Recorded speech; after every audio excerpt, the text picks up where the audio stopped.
Bom dia a todos os estudantes e futuros colegas de profissão aí. Todo mundo aqui já é final de período ou não? Tem vários. Quem aqui já ouviu falar em CAL? Ai, que bom. Nosso Conselho de Arquitetura e Urbanismo. E você aqui da faculdade, e é o conselho que vai acompanhar vocês por toda a carreira de vocês, tá? É importante a gente entender que o nosso conselho, que é uma autarquia federal, ele não só traz somente a segurança para a sociedade, né, mostrando a necessidade de atuação dentro de qualquer tipo de projeto ou de obra com o profissional responsável, que somos nós, arquitetos e urbanistas, mas a valorização da nossa profissão. Então, o papel da nossa autarquia, e é uma felicidade falar aqui com vocês como arquiteto e urbanista e representando o nosso conselho. Desculpa, eu não cumprimentei aqui o nosso corpo docente, a FAO. Mas é uma alegria estar aqui, depois de 20 anos de formada em arquitetura e urbanismo, falando em nome do nosso conselho.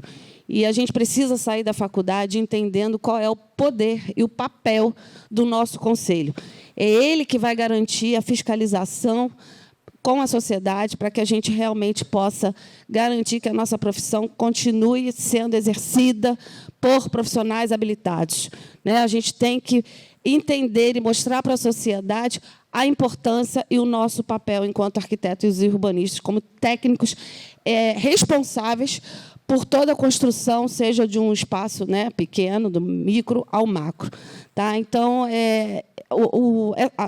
na gestão que estamos fazendo também, a gente está se aproximando muito das faculdades, muitos de vocês, a gente já está junto com vocês nas formaturas, levando já a carteirinha de vocês. Ou seja, vocês vão se formar, no dia da formatura, vocês já vão ter a carteirinha e poder exercer a profissão de vocês. E, sem mais delongas aqui, na verdade, vocês vão ter aí um papel muito legal, uma apresentação muito legal, que é sobre mercado hoje, trazendo grandes nomes aqui, independentemente do tipo de atuação que vocês vão ter no mercado. Ontem vocês tiveram palestras sobre atuação no poder público, né? Hoje aqui vocês vão entender o papel do arquiteto enquanto empresários, empreendedores, seja no modelo CLT, seja trabalhando para outras empresas, mas entender que a nossa profissão é de muita responsabilidade, independentemente do nicho de mercado que vocês forem atuar, independentemente do modelo de negócio que vocês forem atuar, é importante que vocês levem a paixão e a responsabilidade dessa nossa profissão, que é tão linda e que é a segurança para toda uma sociedade. Então, que seja muito proveitoso essa semana aqui intensa. Anotem tudo e estejam sempre perto de bons profissionais para que vocês possam realmente adquirir experiências, não somente as hard skills, né, as competências técnicas que vocês vão adquirir aqui dentro da faculdade, mas para o mundo lá fora, vocês precisam se atualizar o tempo todo, né? Estamos em grandes transformações tecnológicas, né? Então, a necessidade mais ainda de se atualizarem para o mercado de trabalho lá fora. Então, meu desejo de muito sucesso a todos vocês. Contem comigo, contem com o Conselho de Arquitetura e vamos juntos garantindo aí a valorização da nossa profissão e a qualidade nos projetos de arquitetura e urbanismo no Brasil. Obrigada, parabéns a todos. Bom dia também a todas e todos. É um prazer estar com os alunos aqui presentes, né? E com ex-alunos e colegas também, que fizeram parte da nossa vida e trajetória. Queria cumprimentar a direção da FAO, Guilherme e Alexandre aqui presentes, pela iniciativa dessa belíssima homenagem à FAO, mas principalmente aos nossos ex-alunos, né? Colegas, parabéns pela iniciativa, pela excelente organização também. E é um prazer muito grande estar aqui com 3 colegas, né? Tanto Marcos, Rafael e Rogério, alguns alunos, alguns que foram colegas também de profissão. Eu acho que esse debate vai ser muito enriquecedor. A gente tem que estar num momento de crescimento, né? Inclusive do próprio mercado de trabalho, né? Tivemos uma menor taxa de desemprego hoje, acabou de ser publicada, desde que foi publicada a série, né? Do IBGE. Então, assim, é muito bacana saber que boas colocações no mercado, que seja produtivo, que seja também de qualidade, é muito importante para os nossos alunos e alunas que estão aqui presentes, estudantes que estão aqui presentes, né? Eu queria, então, cumprimentando o Marcos, né? O Rafael e o Rogério, enfim, queria passar também, convidar o professor Eduardo Horta para fazer a mediação dessa mesa. Espero que seja um excelente debate. A gente vai aprender muito, né? Cada fala, cada apresentação é uma grande aula para nós todos, então aprenderemos juntos aqui, também poderemos debater com qualidade sobre os assuntos que vão ser apresentados aqui com muita qualidade também pelos colegas aqui presentes. Muito obrigada, Michele, pela posição do CAL durante muitos anos, protegendo, né, a nossa profissão. E, então, chamo o Eduardo Horta para fazer a moderação e a apresentação dos 3 colegas. Obrigada.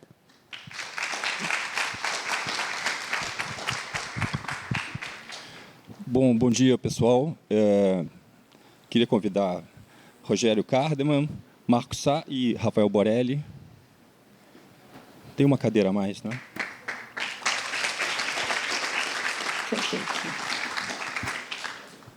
Bom, vamos começar? Eu queria pedir para vocês fazerem uma breve apresentação pessoal, rapidinho, tá? Bom dia, prazer estar aqui, voltar a essa faculdade que a gente teve aqui com tanto carinho, com tanto interesse, né? Então, agradecer ao convite, agradecer à faculdade por essa experiência, estar aqui com vocês e poder contribuir de alguma forma para o nome da faculdade, para essas lembranças todas e cada vez mais a gente sistematizar essa coisa tão importante que é essa instituição, né? Enfim, meu nome é Marcos Sá. Eu sou formado aqui em 1980, quer dizer, formado não, entrei aqui em 1980, então eu estou fazendo exatamente 40 anos de formado, me formei em 85, né? Então, dos 80 anos da FAU, metade já se passaram aqui comigo, né? E minha atividade básica é no mercado imobiliário, então eu sempre trabalhei no mercado, fazendo projetos para a indústria imobiliária. E meu primeiro estágio foi justamente com um professor da FAU, que depois foi diretor da FAU e depois foi prefeito, que foi Luiz Paulo Conde. Então, com ele eu tive uma vivência muito grande e foi aqui na FAU também que eu encontrei meus 2 mentores intelectuais, né? O Luiz Paulo Conde e a Sandra Alvim, que foi uma professora fantástica, que ela dava aula de História da Arte aqui. A gente vinha para cá no verão, primeiro e segundo semestre, 7 horas da manhã no sábado, aula lotada, porque era uma pessoa incrível e a arte fundamental, né, para o entendimento da arquitetura, para o processo cultural da arquitetura. E com ela também eu estagiei durante muito tempo em pesquisa, então eu atuei, cheguei a ser professor substituto aqui também na FAU durante 2 anos, mas minha atuação sempre foi mediada entre o interesse pela história, teoria e também pela prática de arquitetura, né? Então, vim aqui para conversar um pouquinho com vocês sobre essa experiência. Bom dia a todos e todas. Meu nome é Rafael Borelli, eu sou arquiteto urbanista graduado pela FAU-FRJ em 2003 e mestre em urbanismo pelo ProURB em 2023. Eu atuo há mais de 20 anos no mercado, sou sócio-diretor de um escritório de arquitetura aqui no Rio e também sou professor do IED Rio desde 2015. Eu agradeço o convite da comissão organizadora desse seminário, me sinto muito feliz e honrado em estar aqui hoje para compartilhar um pouco da minha trajetória acadêmica e profissional e eu espero que ela traga boas reflexões para vocês. Bom dia a todas e todos. Eu sou Rogério Cardeman, né? Antes de falar um pouco sobre como é que eu cheguei aqui, eu queria só fazer essa fala em homenagem ao meu pai, que faleceu agora em abril, que foi aluno da Faculdade Nacional de Arquitetura, a última turma do campus Praia Vermelha, e que seu último trabalho foi esse livro que eu estou doando para a biblioteca, sobre o Autódromo do Rio de Janeiro, cujo acervo está no NPD daqui. Eu agradeço ao NPD por estar com o acervo do meu pai. Inclusive, para fazer esse livro, eu não tinha fotografado nada do que ele tinha e eu tive que voltar ao NPD para fotografar tudo que eu tinha em casa, mas eu não tive essa oportunidade. Então, essa é uma fala em homenagem ao meu pai. que também estudou aqui. Eu sou Rogério Kahneman, eu entrei aqui em 1986 e permaneço por vários motivos aqui nessa faculdade. Eu dei aula durante 4 períodos como professor substituto, fiz meu mestrado aqui, fiz meu doutorado aqui, meu pós-doutorado, tudo com a professora Vera, que não me aguentava mais, e pediu para eu ir para São Paulo, mas eu não fui. E aí, hoje eu sou professor do mestrado do PGPP, né, o nosso programa de pós-graduação, e em Projeto Patrimônio, e eu dou aula lá e continuo no PROARC como pesquisador e no grupo da Vera. Então, o resto eu vou contar na minha fala sobre a trajetória de mercado e essas coisas que vocês querem ouvir aqui. Bom, pessoal, é um grande prazer estar aqui. Eu não estudei na FAO, mas eu trabalho aqui há 29 anos já, desde 96. E, bom, enfim, me deram essa tarefa de trabalhar aqui com essa questão do mercado. Eu me lembrei que ontem, na segunda mesa de ontem, teve uma fala que me interessou muito. Não sei se foi o Gilson ou o Carlos Porto, não tenho bem certeza, que eles falaram que na época deles a faculdade de arquitetura era cheia de profissionais. Eles falaram o seguinte: profissionais do mercado, profissionais com atuação no mercado. Muitas décadas se passaram e isso hoje em dia não é mais possível, não é? A UFRJ optou por esse regime de trabalho dedicação exclusiva, então não é mais possível a gente ter professores com atuação no mercado, como eles estavam mencionando ontem, né? Eu queria ouvir de vocês. Bom, e aí finalmente a gente traz profissionais de fora da UFRJ para responder essa pergunta: como é esse tal de mercado, né? Então eu queria ouvir de cada um de vocês como é que vocês enxergam essa questão, tá? Vamos começar, Marcos Sá. Bom, eu entendo, a minha experiência foi com professores que atuavam no mercado, né? Não só, mas alguns, né? E isso eu entendo que foi fundamental para a minha formação, né? Porque a gente, naquela época, pelo menos, hoje eu não sei como é que está a questão do ensino, mas naquela época o estágio era fundamental. Sem o estágio a gente não conseguia ter uma visualização e um aprendizado de todas as questões que envolvem a profissão, né? Seja na área de pesquisa, seja na área efetivamente de projeto.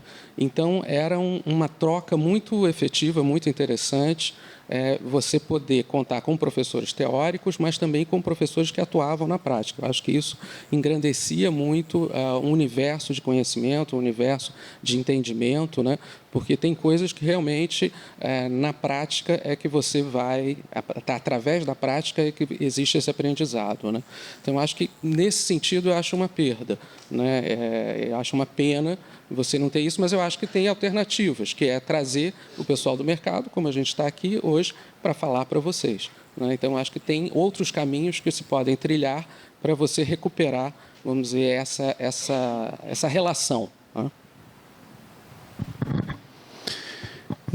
Acho que é um ótimo ponto. Eu tive professores que atuavam no mercado, poucos, mas tive, inclusive você era um deles, e eu estagiei com você, e isso foi muito importante para mim. Então, e a partir de um determinado momento na faculdade, eu e o meu grupo de amigos, assim, mais próximos e tal, que eram, eu vou falar depois deles um pouco aqui, assim, eram pessoas muito interessadas, né, em arquitetura e tal, a gente escolhia os professores que atuavam no mercado, assim, intencionalmente. E ainda tinha alguns, ou que tinham uma grande estrada no mercado, porque a gente percebia que eles traziam componentes que os outros professores não conseguiam trazer.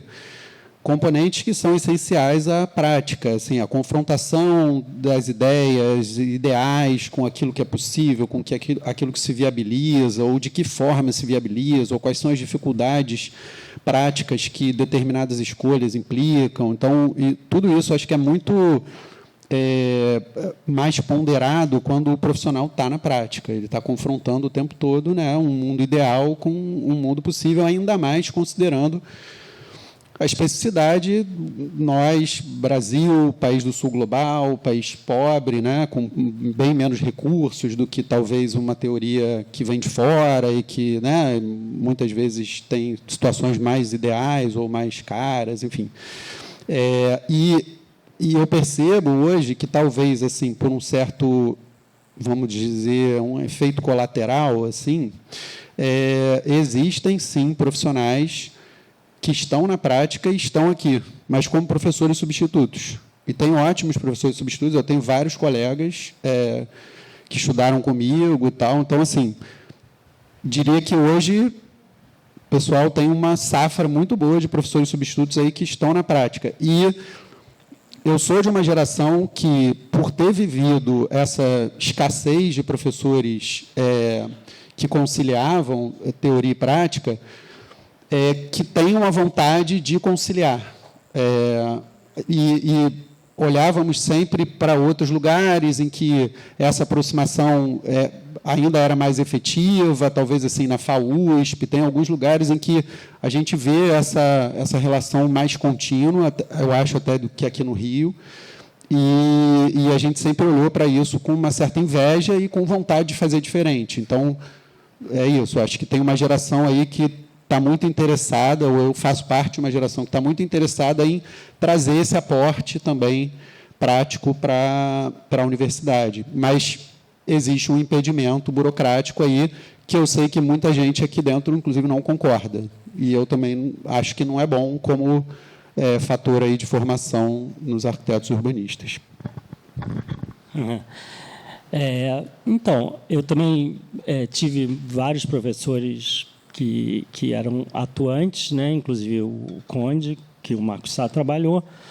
Mas, assim, eu queria falar um pouco desse momento, né? Eu acho que os jovens, eu vejo pelo meu filho, ele quer ir para o mercado, trabalhar para aos 40 se aposentar, poder viajar o mundo, né? Então, é diferente do que a gente tinha uma coisa até mais lenta, até porque a gente tinha que desenhar à mão, então demorava muito mais, e não tinha celular. Então, a gente saía de casa, ninguém ligava, então podia, né, fazer o que eu queria, e só quando chegasse ia ter um recado de alguém que está me procurando, né? Então, isso muda. Então, acho que tem muito interesse disso do mercado, dos alunos. Eu vejo pelos meus alunos na Veiga, assim, que todos já estão estagiando, já querem estagiar, para ver se entram na empresa, são contratados definitivamente nas empresas, para fazer já seu pé de meia e tal, mas eu vejo isso tudo muito rápido. Eles querem já resolver a vida, né? Ter uma... já pensando em aposentar. Ninguém quer... a gente tinha aquela coisa da arquitetura, né? Na verdade, a arquitetura podia ser economia, né? Podia ser qualquer outra coisa.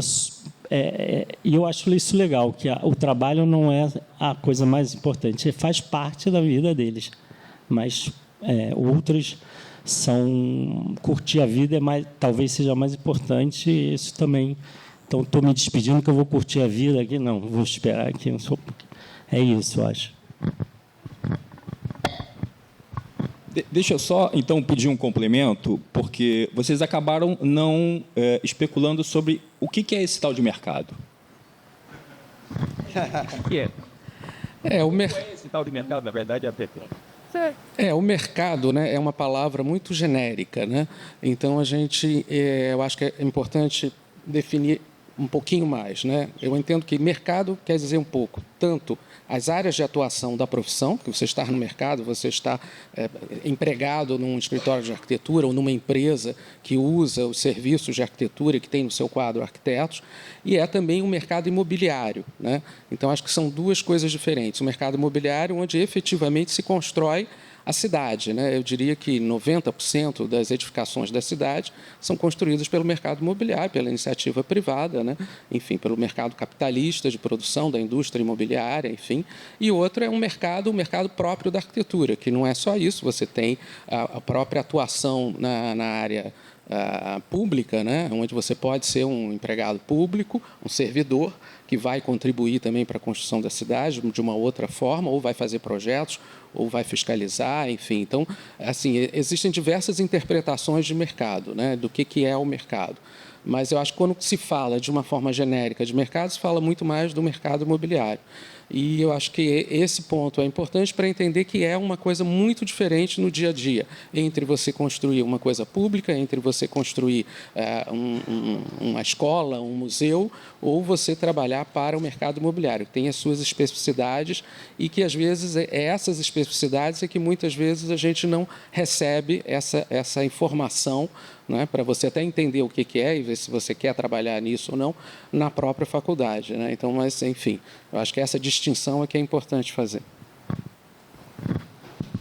Eu concordo com tudo que o Marcos falou, mas vou tentar ser sintético e entrar no como. É difícil.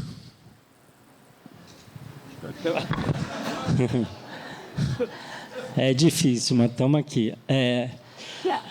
Eu vou, sim, resumir assim, um pouco. Quando me formei, eu achava que o mercado era o mercado imobiliário. E eu já estava dentro do mercado imobiliário, porque meu pai também estava. Eu já saí fazendo projeto de edifícios multifamiliares e achava aquilo comum a todos, e não era, na verdade. Então, eu tive uma sorte, eu sempre trabalhei com edifícios, com consultora, com mercado imobiliário. Mas mercado não é só isso, qualquer coisa. Então, tudo que você pode fazer é mercado. Para mim, mercado é mercado de trabalho. Onde é que eu posso trabalhar? Posso trabalhar dando aula aqui na FAU, ou numa faculdade particular, como eu dou aula. Eu posso trabalhar com planejamento urbano. Então, eu também trabalho com planejamento urbano. Eu trabalhei na Câmara de Vereadores, fazendo plano diretor. Eu fiz plano diretor de Paraty, fiz várias coisas, né? Posso fazer livros, posso fazer várias coisas. Agora, a gente nunca pode achar que eu vou sair daqui e fazer o projeto da minha vida, né? O projeto de um museu, de um shopping. A dica que eu dou para vocês é assim: vocês têm que fazer de tudo para não sair do foco. Então, vocês têm que estar dentro do mercado. Vocês têm que estar... Uma história, quando teve a pandemia, 1 ano e pouco depois da pandemia, as pessoas ligavam para perguntar se eu ainda trabalhava. Assim, você ainda está vivo, trabalhando? Eu assim, tô. Não tem trabalho, mas estou aqui.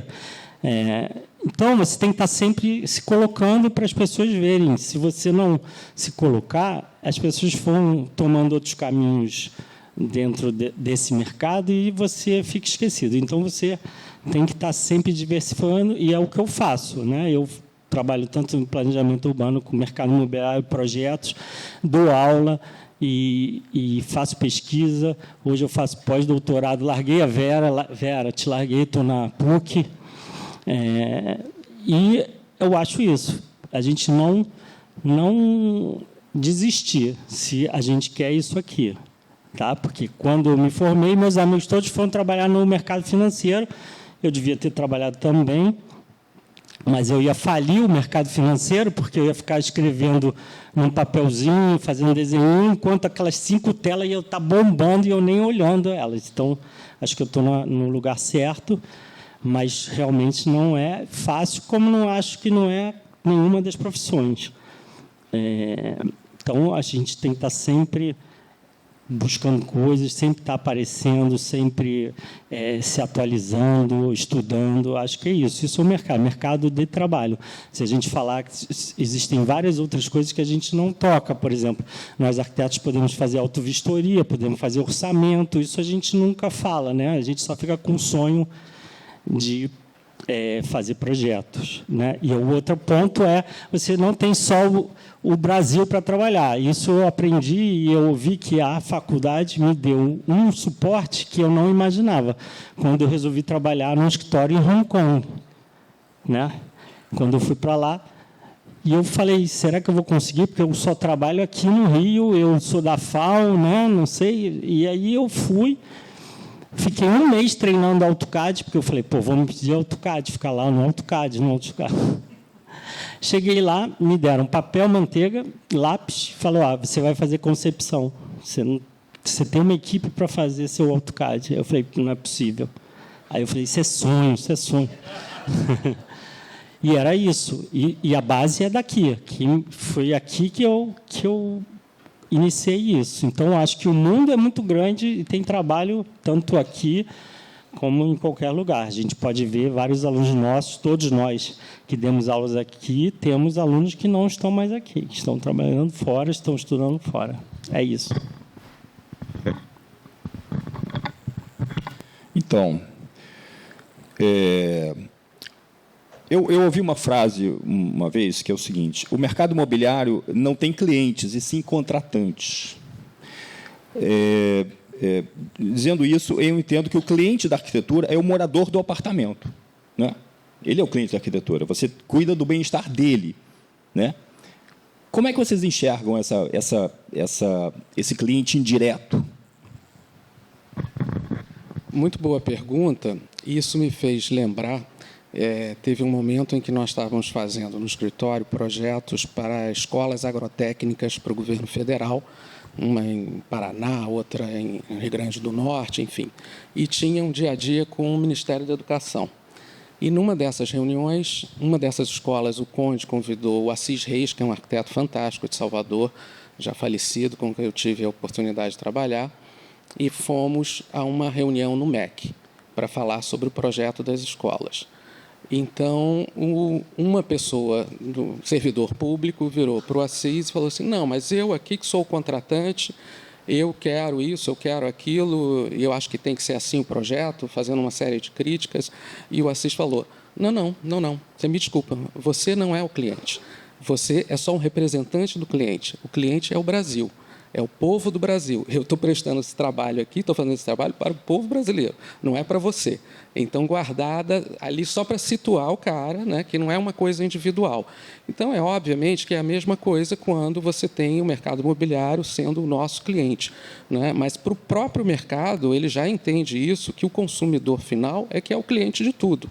Então, o mercado já trabalha com essa cabeça de você focar, tentar entender quem é esse cliente, quais são os anseios desse cliente, né? E você poder seduzir esse cliente com o seu projeto, né?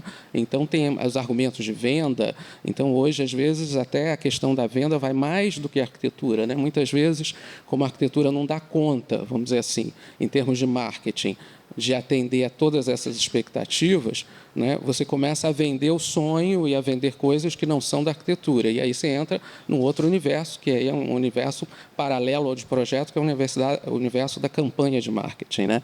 Mas eu acho que já existe essa consciência do cliente, que era muito diferente de uma indústria imobiliária, por exemplo, dos anos 70, dos anos 80, em que era até esse termo de indústria imobiliária se deixou de usar, né, que era uma produção em massa que não estava tão preocupada com essas questões. E houve também um aprendizado muito grande, né? Então, a própria forma de fazer os apartamentos, por exemplo, nos anos 70, em que você fazia banheiros com 1,20 de largura, hoje o próprio mercado já se percebeu. Então, a gente começa a receber inputs, né, dessa própria vivência desses espaços, o que não é bom. Então, procurando sempre fazer o que é bom, né? E tendo em mente que o seu cliente final, o cliente momentâneo, é o contratante, que é a empresa de construção, de incorporação. O seu cliente, no segundo momento, é quem vai morar ali. Mas tem um cliente terceiro, que eu acho que é como o Assis Reis falou lá, que é muito mais, é o povo brasileiro, a preocupação com a nação, com o futuro do planeta, com sustentabilidade, com uma série de coisas que você está lá e que, às vezes, não é nem para atender o cliente individual, é para atender algo muito maior. Então, eu acho que nós, como arquitetos, temos também essa questão do sonho, né, de pensar um mundo melhor, de pensar um futuro melhor, né, e, dentro dele, a arquitetura falar com isso. Bom, também acho excelente a pergunta. Eu ia entrar um pouco nessa história quando eu fosse falar da minha trajetória, mas acho que é mais oportuno agora. Porque eu, de uma certa forma, eu entrei para trabalhar para o mercado imobiliário por conta um pouco desse problema. Eu vejo isso como um problema. Eu atuava principalmente atendendo cliente alto padrão, pessoas físicas, né, digamos assim, que eram usuários finais dos imóveis.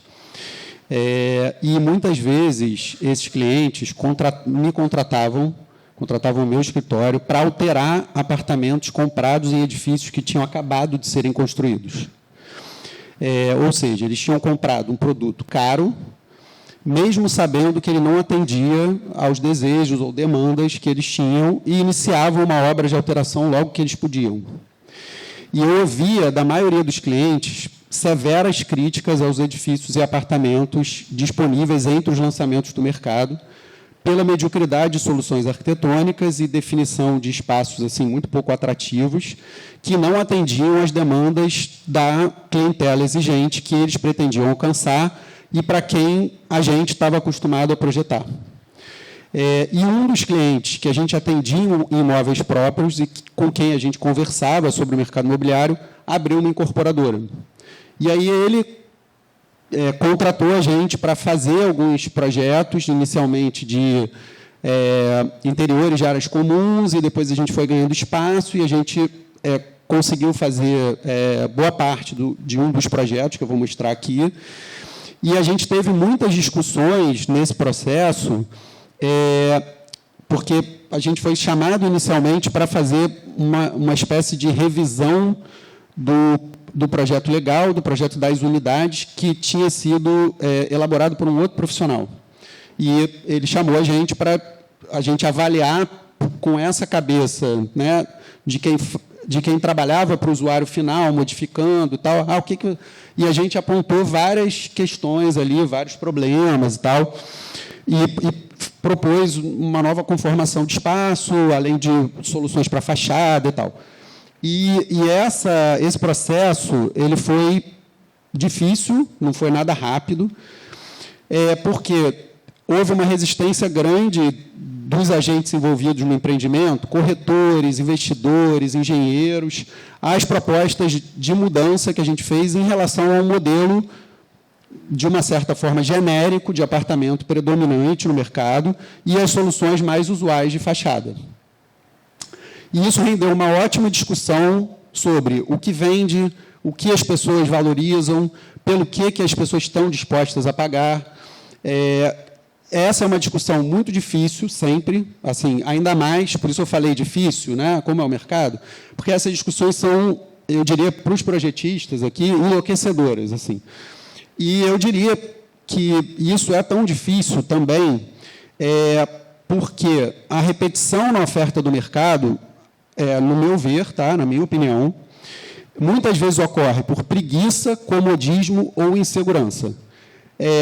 E ela não tem fundamento, até onde eu cheguei, nas incorporadoras, no que eu vi do pessoal de produto, numa pesquisa mercadológica consistente, efetivamente, para entender esse tipo de feedback de uma maneira clara. Inclusive, isso até foi uma coisa que eu pensei em trabalhar num primeiro mestrado, porque eu queria um pouco discutir isso, o que é esse universo de propostas de modificações de apartamentos recém-comprados tem a dizer um pouco sobre a crítica do produto que é oferecido, né?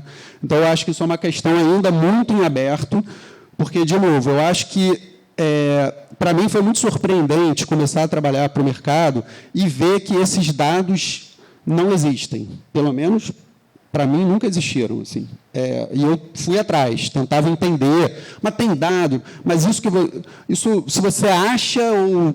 Você tem alguma coisa aí? Teve um questionário qualitativo? Não tem. Tem o que o cara acha. Eu acho, tal. E aí entra muito... exatamente. E aí entra muito também uma falta de repertório e falta de cultura arquitetônica, né? Então, é uma repetição, porque isso, né, ninguém nunca fez, porque... E aí isso vira uma repetição simplesmente porque é o que as pessoas sabem fazer, estão acostumadas a fazer e acham que vai vender. Então, acho que é bem problemática essa questão. Qual a pergunta mesmo? Então, eu trabalho para empresas, né? Eu não teria condição de trabalhar para pessoa física, porque eu não teria condições de alguém me ligar à noite e dizer, olha, essa corzinha eu não gostei, tipo assim. E eu acho que isso é muito bom, porque tem muito trabalho para isso. Só que eu não consigo, né? Então, eu teria feito um na vida só. O que nos leva a um trabalho que é genérico, porque você faz um apartamento tipo, né? A gente até escreve na planta pavimento tipo, que se repete. E que depois, olha que incrível, todo mundo entra e quebra tudo. É incrível isso, né? Mas eu acho que a gente não consegue dominar tanto isso, porque tem uma demanda do construtor que diz o que ele quer, né? Tipo, o que ele quer está sempre numa planilha Excel, nunca no projeto. Porque ele compra o terreno por X, ele constrói por Y e ele vende aquele apartamento por tanto. Então, ele olha o que está vendendo ali e quer fazer igual. Então, você sempre vai ver num stand de lançamento os caras da outra construtora, porque ele vai lá, se vendeu tudo, ele diz, 2 quartos, é isso, 2 quartos. Então, tem uma época que eu achava muito engraçado que a reunião de projeto não chamava arquiteto, era o cara da imobiliária, do vendedor, né? O cara do marketing e a consultora, o arquiteto não. E sempre vinham com soluções que eram brilhantes. O cara do banco. Sempre soluções brilhantes. Vamos fazer um espaço gourmet ou uma brinquedoteca, então você vai ver isso em 2.000 empreendimentos, todos iguais. A mesma coisa hoje, a gente tem a possibilidade, depois do código de obra, de fazer estúdios de 35 metros quadrados. E a gente fez estúdio até ninguém mais aguentar. E hoje, como é que o cara para de fazer estúdio? Quando ele bota no mercado e não vende. Aí ele diz, não é estúdio mais. Não tem essa que o Rafael está falando, essa noção do que vai acontecer de mercado, né? Então, acho que, como é muito genérico, acho que há um tempo eu tenho tentado trabalhar isso. É difícil de convencer o cliente, mas qual a contribuição daquele edifício para a cidade. Então, como é que ele vai, né? Ele não vai estragar aquele espaço urbano, ele vai contribuir. Porque lá dentro você vai fazer o que ele acha que é vendável, o cliente vai comprar e vai demolir, né? Vai pintar com a cor que ele quer, botar não sei o quê. E, então, é muito mais aquele volume, né? Porque, no fim, o que fica para a cidade... E a gente já viu muito isso, hoje está acontecendo no centro, muitos hotéis que foram feitos para a Olimpíada vão virar apartamentos, então é muito mais difícil você demolir e construir, então fica aquele objeto que muda de função. Hoje no centro a gente está transformando aqueles antigos prédios que eram de salas, que originalmente eram de residências e viraram salas. Se você olhar na Cinelândia, as janelas, tudo eram apartamentos, não eram escritórios. Viraram escritórios, vão virar apartamentos. Mas aquele edifício está lá há quanto tempo? 100 anos, né? Então, o nosso papel hoje é contribuir, não colocar um monstro na cidade. Então, acho que isso é muito mais importante para a gente. Beleza? Pergunta mais aí. Então, eu há uns, não me lembro exatamente quanto tempo, tinha um caderno no Globo chamado Morar Bem, lembra? E aí saiu uma pesquisa sobre as expectativas da classe média carioca sobre apartamentos. E aí eles fizeram uma lista, né, uma wish list ao contrário, o que não deveria ter, né, as coisas que desagradavam as pessoas. E eu lembro que o primeiro do ranking era pilar na garagem. Ou seja, o público não gosta de pilar na garagem. Pois é, talvez, né? Não, manda o cara tirar a carteira de motorista. E o segundo, bom, esse não tem muito a ver com a gente, mas o segundo tópico, né? O pessoal queria banheiros com janela, porque eles queriam fazer meditação no banheiro. Na verdade, não meditação, mas assim, queriam usar o banheiro para mais do que necessidades básicas e tal, não é? O banheiro é um espaço, né? O banheiro é um espaço de relaxamento e tal, que tem a ver com o que você respondeu, não é? Sobre que, em algum momento, o banheiro tinha 1 metro passou para tal, e hoje em dia a gente tenta fazer uma coisa mais generosa, porque realmente as pessoas querem isso, não é? Tem um outro ponto que são pequenos programas novos. Por exemplo, eu me lembro que no começo dos anos 2000 a Cirela fazia NUC, não é? Você sabe disso, Rogério? NUC? NUC? NUC? Você não sabe o que é NUC? Não. É uma pequena copa que é conectada com a varanda e com a cozinha.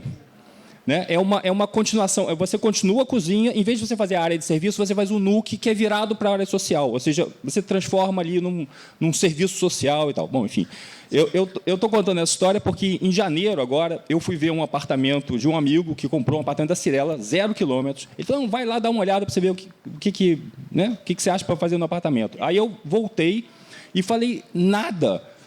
Faz nada, bota armário e muda para lá. Aí ele, não, a gente quer quebrar as paredes todas.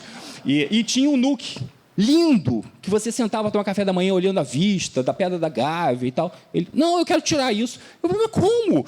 Aí, não, vamos fechar a varanda. Eu falei, e um dos quartos dava para a varanda, a janela do quarto. Eu falei, mas esse quarto vai ficar sem janela. Não tem problema, bota ar-condicionado. Aí eu falei, está tudo errado. Né? Então, tem um pouco essa coisa, Rogério, de que, assim, se a gente não pensar no cliente, que é esse cliente que a gente está falando, o Brasil, a gente vai aceitar que o produto que a gente está colocando é um produto qualquer coisa, porque o cara vai modificar mesmo. Eu não tenho certeza. Eu acho que isso é uma visão um pouco pessimista. Não é? Bom, enfim, foi só um complemento para saber. Você quer continuar essa pergunta ou não? Qual é?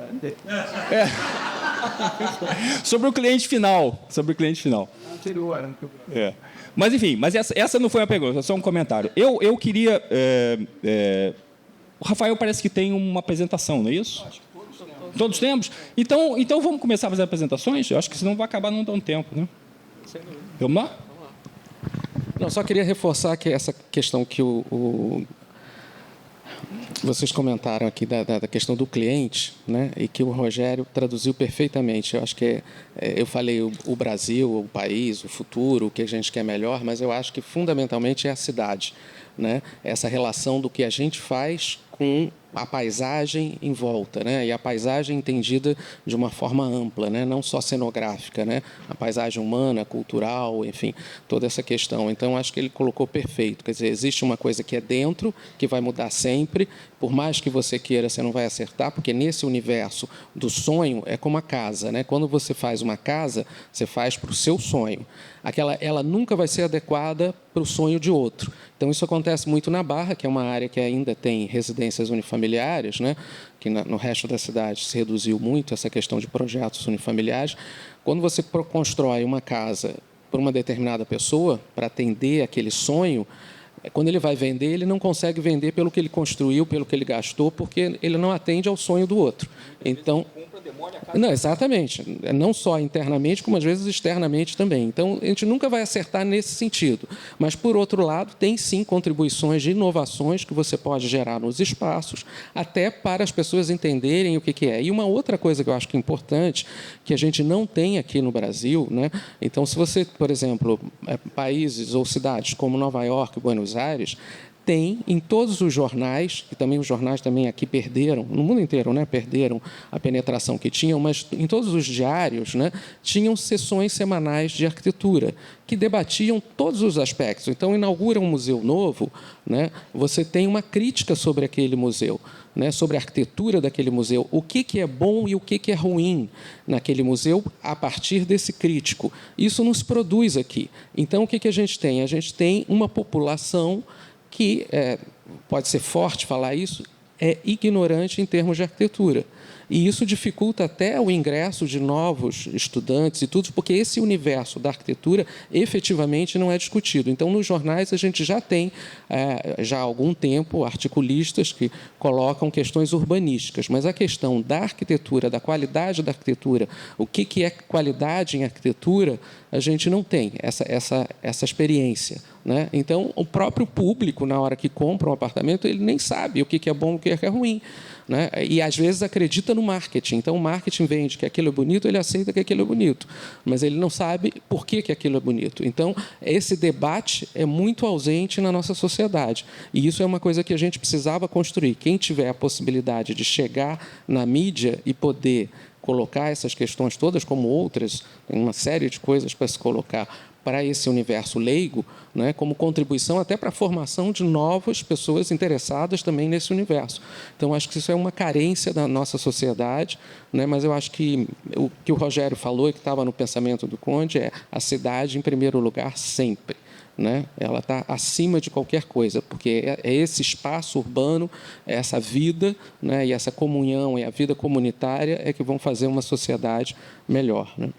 Bom, então acho que era só um complemento, mas agora vamos começar, não é isso? Começar os individuais, né? Por favor.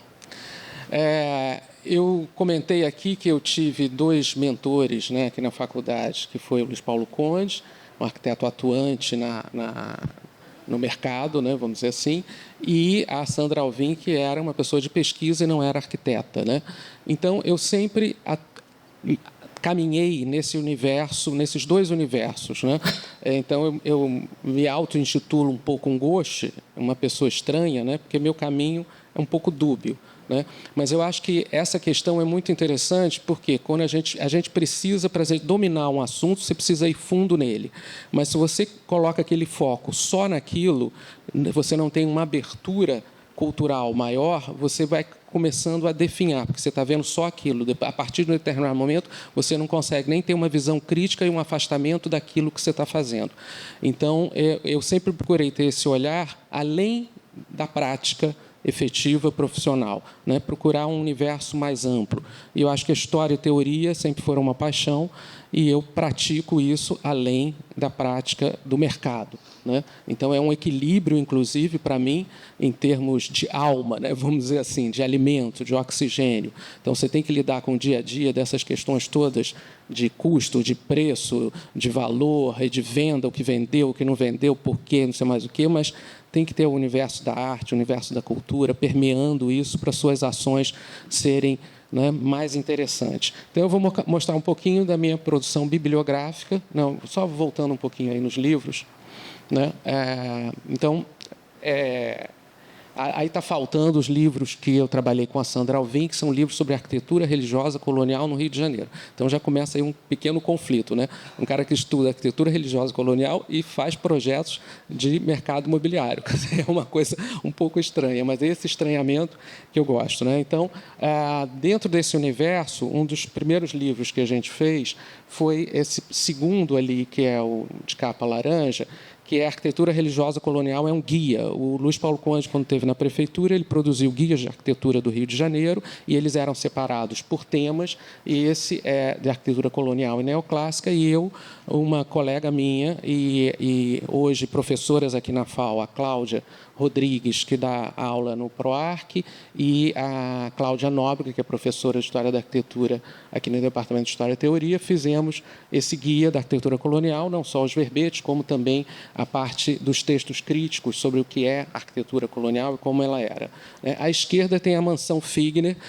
Nós fizemos um projeto para o SESC, que foi um concurso que a gente ganhou, do SENAC, desculpa, na Marquês de Abrantes, que tinha uma casa tombada do Frederico Figner, e nós fizemos aí, fomos convidados a fazer um livro sobre essa casa, sobre a restauração da casa e sobre o que é o morar burguês, o que era a casa burguesa nesse período. E, né, no início do século, que começavam a entrar dentro da casa todas as questões tecnológicas de instalação elétrica e tudo mais, e entender como mudou o morar antes, onde a casa era um local de organização e de fazer, de produção, para um local do conforto e do consumo. Então, ela faz uma crítica, e nesse livro também eu faço uma crítica, porque existe para o universo leigo uma questão que é a questão do que é antigo é bom, né? E o que é novo é ruim. Existe um pouco isso na cabeça do universo leigo. E ali, de uma forma muito discreta, porque como o cliente era o Senac, eu não podia dizer que a casa era ruim, né? Mas eu ressalto alguns aspectos que era uma casa antiga, mas que tinha defeitos arquitetônicos, e exponho esses defeitos arquitetônicos, né? Depois a gente conseguiu fazer um livro muito interessante, e aí também vai essa questão da procura de outros caminhos, né, de oxigênio, como eu falei. Esse livro do Ornamento e Modernismo ele foi feito a partir de um curso de pós-graduação na Faculdade de Teatro da Unirio, né, e um curso de Educação Estética, um curso interessantíssimo em que os profissionais que iam dar aula, cada aula era dada por um profissional diferente de diversos campos. Então, tinha pessoal de Física, Biologia, Medicina, para falar sobre estética, para falar sobre arte. Então, a partir desse curso, eu escrevi esse livro, com o prefácio do Afonso Romano de Santana, que é um livro que, inclusive, foi selecionado na Folha de São Paulo, quando ele foi publicado, como um dos 10 melhores eventos culturais da semana, né? Que era o caderno da Folha Ilustrada, que trazia, dentro desses elementos, discos, livros, exposições de arte, e esse livro eu tive a felicidade de fazer parte, numa semana, dos 10 melhores elementos culturais da semana. Então, é um livro que fala, que eu me questionei, porque eu lidava com esse universo da história da arquitetura, de edifícios antigos, né, e trabalhava, obviamente, com a modernidade, com a construção. E por que o ornamento, lembrando do lado Adolf Loos, que dizia que ornamento é crime, por que o ornamento foi extirpado da arquitetura moderna? É porque ele acabou praticamente, não se fala mais ornamento, e o ornamento virou uma coisa ruim, brega, negativa, né? Como é que pode, depois de 2.500 anos de arquitetura ocidental, de repente, de uma hora para outra, acabar o ornamento? Então, ali eu explico esse processo, né? O porquê que o ornamento acabou e mostrando que ele não acabou, ele continua sendo utilizado na arquitetura moderna, só que de uma outra forma, com uma outra linguagem. Então, porque é uma coisa inerente à condição humana, a questão do ornamento. Depois, a partir desse livro, eu fui convidado para fazer a quarta capa e uma revisão da tradução do Alain de Botton, Arquitetura da Felicidade, que é um filósofo suíço, mas a gente tem uma dificuldade de tradutores específicos, especializados em arquitetura, né? As editoras normalmente não têm essa figura, então eu fiz a revisão, eram poucas questões, e aí me convidaram para fazer a quarta capa também do livro. À esquerda dele tem ali o livro da ST Arquitetura, que coloca 20 anos da produção do escritório depois da saída do Luiz Paulo Conde. Quando ele entrou na política, o escritório ficou com o filho dele, o Marcelo, que não era arquiteto. Eu assumi a direção do escritório durante 20 anos, e ali estão os trabalhos mais representativos dessa fase. E, logo abaixo do Alain de Botton, tem o Guia da Arquitetura Contemporânea do Rio de Janeiro, do professor Segre, um professor muito querido aqui na FAU, e que 3 trabalhos nossos estão nesse guia. Então, eu coloquei aí só como uma representação. E à esquerda dele tem um livro interessantíssimo, que é para o universo leigo, que é Como Decifrar a Arquitetura, que é um livro americano, que foi traduzido pela editora, em que eu publiquei o Guia da Arquitetura do Rio de Janeiro, e que ela me convidou para fazer também uma consultoria técnica dessa tradução dos termos, porque os termos técnicos dos elementos dos diversos estilos, eles não eram traduzidos corretamente. Então, a gente fez esse trabalho também. No canto inferior esquerdo é o Guia da Arquitetura do Rio de Janeiro, que foi um trabalho incansável que a gente fez de reeditar os livros lá atrás dos guias, né, e que fala sobre a arquitetura do Rio de Janeiro inteiro, e eu fiz um artigo sobre o panorama da arquitetura do Rio de Janeiro ao longo dos anos, desde a fundação da cidade até a arquitetura contemporânea. Pode parecer um pouco pernóstico, mas eu acho que depois de 400 anos de arquitetura do Paulo Santos, é o primeiro texto que fala desse universo completo e faz uma revisão do que se falou no passado, da arquitetura da nossa cidade, desde a sua fundação até o tema contemporâneo. né? No canto inferior direito tem a minha tese de dissertação, a minha dissertação de mestrado aqui, que é sobre o paisagismo como princípio modelador do espaço urbano, que eu fiz aqui no ProURB, no mestrado de arquitetura paisagística, em que eu procuro associar justamente a questão da academia, do poder público e do mercado, que muitas vezes, ou na maioria das vezes, são relações conflitivas, e associar isso com a paisagem. Que contribuição o pensamento da paisagem pode dar para esses universos, né? E, finalmente, ali embaixo, no canto inferior direito, um livro sobre a obra do Shlomo Venket. Esse livro eu fui convidado para fazer um texto. Na verdade, o livro não saiu como eu gostaria, né, porque existem uma série de coisas de patrocínio. Ele saiu sobre a obra do Shlomo na Barra, mas a ideia era falar sobre a obra do Shlomo na cidade toda, né? Porque aí a gente vem aqui exatamente, eu quis trazer isso, porque é a questão do mercado imobiliário. Existe um certo preconceito das pessoas, inclusive da academia, inclusive meu também, já vivenciei esse preconceito, mesmo atuando no mercado imobiliário, que a arquitetura feita pelo mercado imobiliário é uma arquitetura de segunda linha, né? Então, existe esse pensamento, e que esse pensamento acabou expurgando da historiografia da arquitetura não só obras importantes, como arquitetos importantes. O Shlomo é um deles. O Shlomo tem mais de 500 edificações construídas na cidade, em toda a cidade, nos últimos anos, muitas na Barra da Tijuca, mas ele tem obras interessantíssimas em Ipanema e Leblon, que não fazem parte da historiografia do Rio de Janeiro, da cidade. Então, vocês, estudantes, quando forem estudar e pegar os livros, não têm as obras deles. Como pode isso, né? Enfim, você pode ter um universo de obras comuns, mas você tem algumas obras de muita qualidade que não foram. Isso acontece também quando a gente foi fazer, e isso eu sou corresponsável também, porque quando eu participei de uma equipe grande que fez o Guia da Arquitetura do Rio de Janeiro, e a gente usava como meta o que está na historiografia, né, para recuperar isso. E ele não tinha nenhuma obra na historiografia colocada, né? Como o Musa também, no livro que fala sobre a arquitetura moderna brasileira, você não tem nenhuma obra do Shlomo e você tem uma ou duas do Musa, que é um cara que produziu, os irmãos Musa, uma obra enorme, com coisas também de muita qualidade, que não se coloca. Então, isso é um fator importante para vocês, estudantes, quer dizer, a gente estudar a produção da nossa cidade. E isso aconteceu lá atrás com o Conde, que também foi uma coisa inovadora e pioneira que ele fez, porque quando nós estudamos a história da arquitetura no Brasil e no Rio de Janeiro, a gente vem até o ecletismo, né, com as questões até negativas do ecletismo, excesso de ornamento, não sei mais, e a gente pula para o modernismo heróico. Mas não se fala do que aconteceu entre o ecletismo e o modernismo.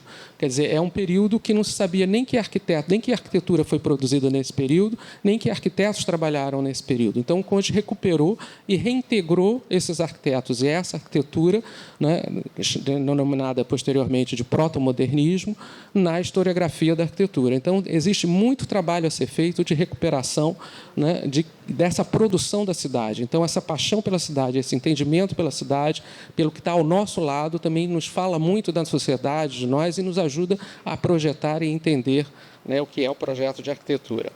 Bom, vamos agora mostrar um pouquinho da produção, minha produção de projetos, né? Então, aí são os projetos que eu fiz com colaboração de outras pessoas dentro do escritório do Luiz Paulo Conde, que já não era mais do Luiz Paulo Conde, se chamava STA Arquitetura, ele mudou de nome, porque ele saiu, enfim, e nós trabalhamos basicamente em grandes projetos para o mercado. Então, o primeiro deles é o Downtown, né, e são projetos sempre que procuraram falar com a cidade e se relacionar com a cidade até do ponto de vista crítico. Então, o Downtown é um projeto na Barra, que é um urbanismo viário, né, e cuja meta era você relacionar o pedestre com a arquitetura, né? Então, era uma certa crítica ao urbanismo viário da Barra da Tijuca. Depois, ali, a gente tem o Sheraton Barra, que está dentro da pesquisa do Conde, desse universo do proto-modernismo, de uma arquitetura de muita qualidade que se fez aqui, que não estava na historiografia. De alguma forma, a gente recupera algumas imagens estéticas desse período, como essa sucessão de varandas curvas, enfim. E foi um projeto muito desafiador também, porque são dois edifícios muito compridos que a gente conseguiu, através do design, do desenho, e aí um trabalho do desenho, o tempo todo do desenho, fazer com que a última unidade lá atrás, que seria uma unidade de fundos tivesse vista para o mar. Então, ali embaixo, no canto inferior direito, a gente mostra como da varanda de todas as unidades você pôde vender vista para o mar. E isso graças a um desenho de planta estudado exaustivamente, com gráficos, com uma série de coisas. Né? Embaixo tem dois exemplos de arquitetura. Um primeiro de arquitetura residencial, Next, na Barra, e depois o Centro Empresarial Mário Henrique Simonsen, que é um centro de escritórios, né? Um conjunto de escritórios. Vamos mais adiante. Próximo. Aí vamos falar rapidamente, mas você tem o Santa Mônica Jardins, que eu entendo que é o único projeto dentro das sinuosas do professor Lúcio Costa na Barra, né, que respeitou a integridade da concepção dessas linhas sinuosas em que você tinha os núcleos de torres e os núcleos de residências. Né? Então, ele trabalhou com a questão da curva, embora o prédio seja uma elipse, o apartamento internamente é um apartamento totalmente racional, ortogonal, enfim, com os espaços adequados ao seu uso. E, como o Eduardo falou aí do NUC, ele foi o primeiro edifício e a primeira planta de alto padrão no Rio de Janeiro em que a cozinha não se comunicava com a área de serviço, e sim com um local para você tomar o café da manhã e que se interligava direto aos quartos. Então, foi uma inovação que a gente trouxe para o mercado de alto padrão e que foi considerado, à época, a melhor planta do Rio de Janeiro para esse tipo de universo. Depois a gente tem... sim, vamos passar bem rápido. O Dimension Office Park, que é a ideia também de marcar um pórtico na entrada. Embaixo você tem o Port Corporate, que foi o primeiro prédio do Porto Maravilha. Depois o Hotel Hilton na Barra, em que a quina do edifício é um grande vazio, com a escultura da Iole de Freitas, que a gente vê à direita. Vamos mais adiante. Esse é um hotel feito para as Olimpíadas, que é um conjunto de coisas que fala interior e exterior. Ele tem essa fachada meio Mondrian, onde são quartos de alto padrão. São dois hotéis, um hotel design e um hotel comercial, né, e que a diferença de fenestração dá a diferença dos usos, e os volumes também vão explicando o que é cada uso interno. Né? Vamos para o próximo. Esse foi um projeto já agora. Esses projetos que eu vou passar a partir de agora são do meu escritório, depois que eu saí do Conde. Em 2017, eu fundei o escritório Saia Almeida Arquitetura e Paisagismo, que procura levar o universo do paisagismo para a arquitetura de uma forma ampla, porque é uma outra coisa que eu sinto muita falta no ensino de arquitetura, né? Essa questão do paisagismo, para ver um entendimento, né? Porque há uma ignorância de geral, né?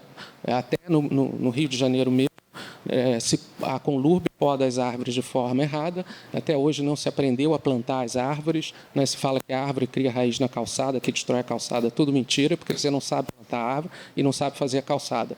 Então, são coisas que a gente está aprendendo do zero. Né? Como na Barra da Tijuca, a nossa engenharia não conseguiu ainda botar poste no prumo. Né? Você vê poste fora do prumo. Então, a gente tem que reaprender e lembrar as pessoas como é que as coisas se fazem. Então, esse é um projeto que procura. Ele associa urbanismo, associa loteamento, porque ele teve uma abertura de rua pública, né, que é um caso raro na Barra da Tijuca, que você acaba privatizando todos os espaços e procurando integrar o paisagismo com a arquitetura. Próximo slide, por favor.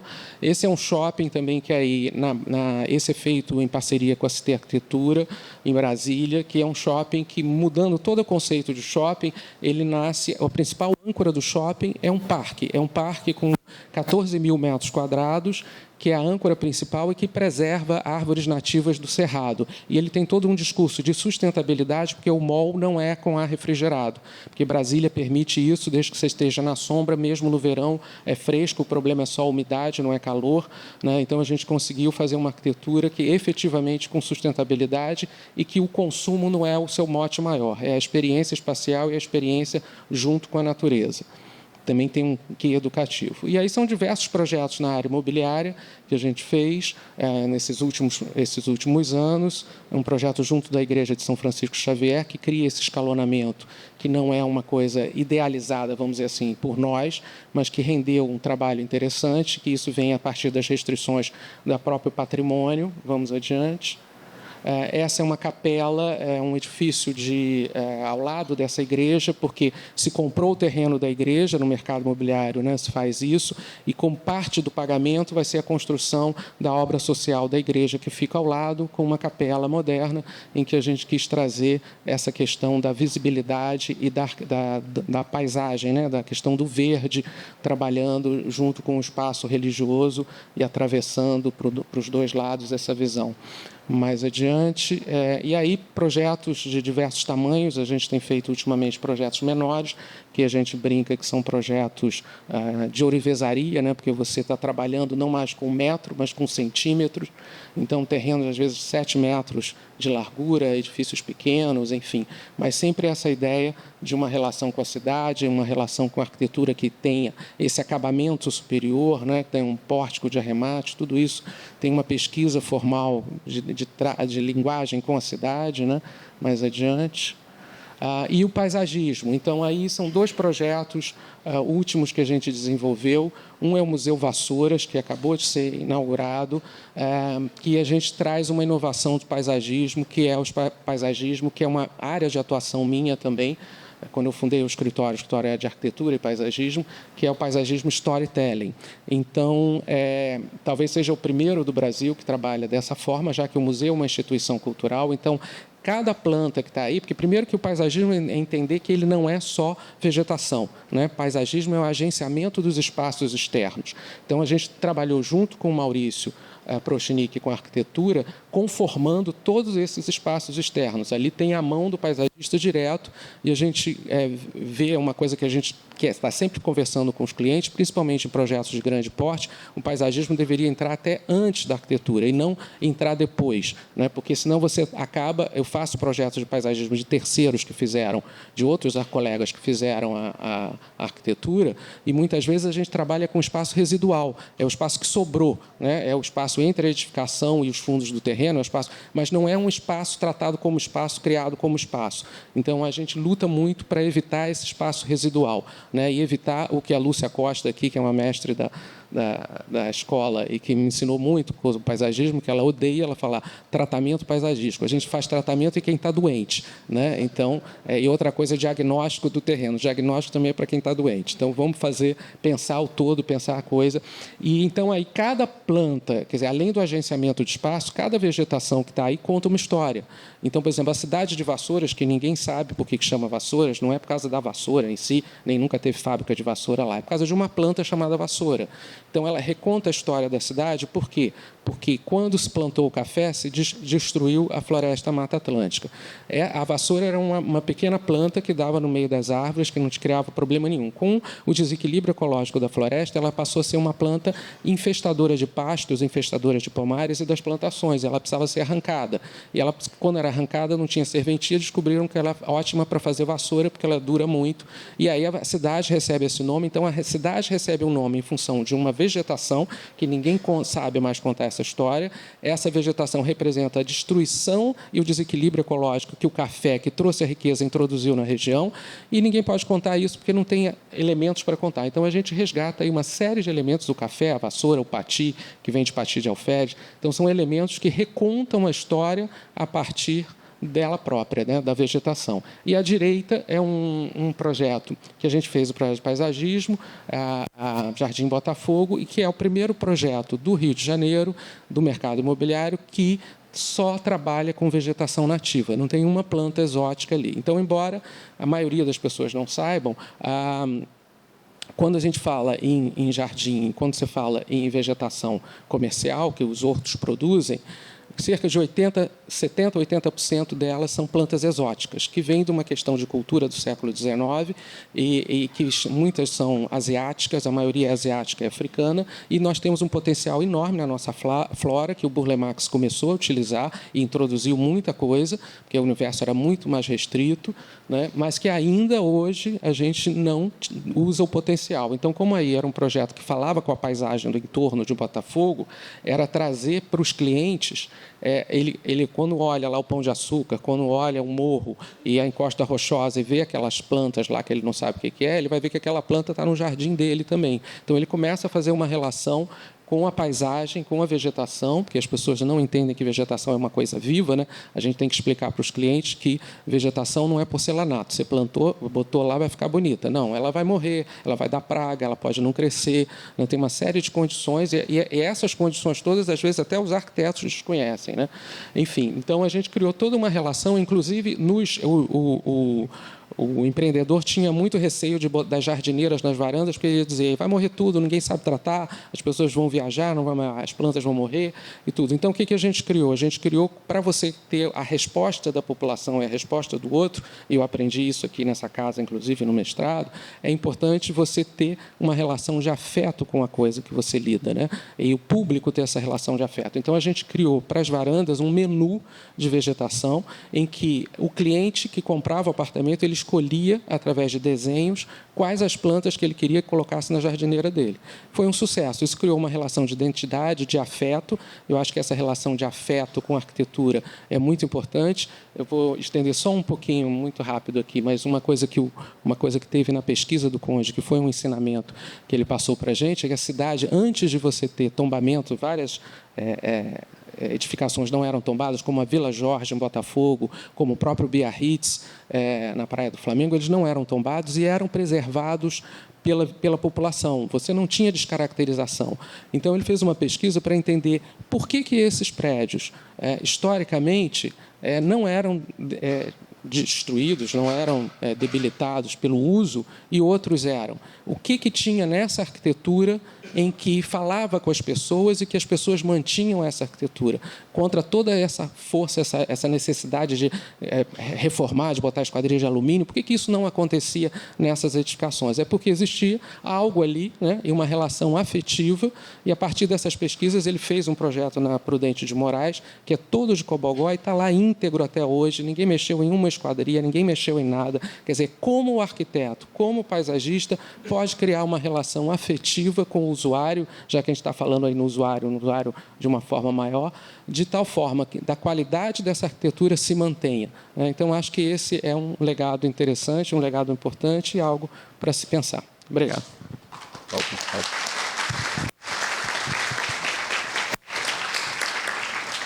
Borelli. Questão. 10 minutos. 10 minutos importantes. Alguma... Tá. Bom, eu vou tentar ser muito breve aqui, então. Acho que eu vou me ater, talvez, ao início e ao final. Tá? Vou falar...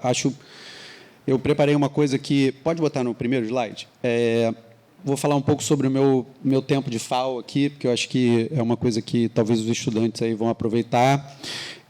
A FAO foi, para mim, um lugar muito importante de aprendizado, reflexão, grandes encontros e muita troca. E os amigos que eu fiz aqui na FAO foram fundamentais para a minha trajetória. Depois de alguns períodos, eu fui formando um grupo, a quem eu agradeço sempre, por transformarem a discussão apaixonada sobre arquitetura e cidade em uma prática cotidiana. Eles aparecem nas fotos aí do slide, mas eu faço questão de citá-los nominalmente. Pedro Évora, Alfredo Luz, Felipe Rio Branco e Alziro Neto. São meus amigos até hoje e ótimos arquitetos e professores. E a gente sempre discutia e criticava os projetos uns dos outros, além dos que a gente via em livros e revistas.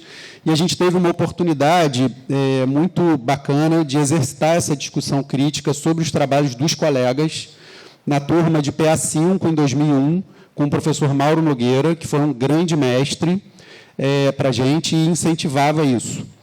Mas a gente foi muito mal visto pelos colegas da turma, que levavam as críticas para o lado pessoal e se incomodavam, achando que os nossos comentários prejudicariam a avaliação pelo professor e as notas deles, enfim. E hoje, mais até do que naquele momento, eu lamento muito por eles. Essas fotos da linha de cima aí são da apresentação de uma etapa dessa disciplina, em que a gente projetou uma intervenção na zona portuária.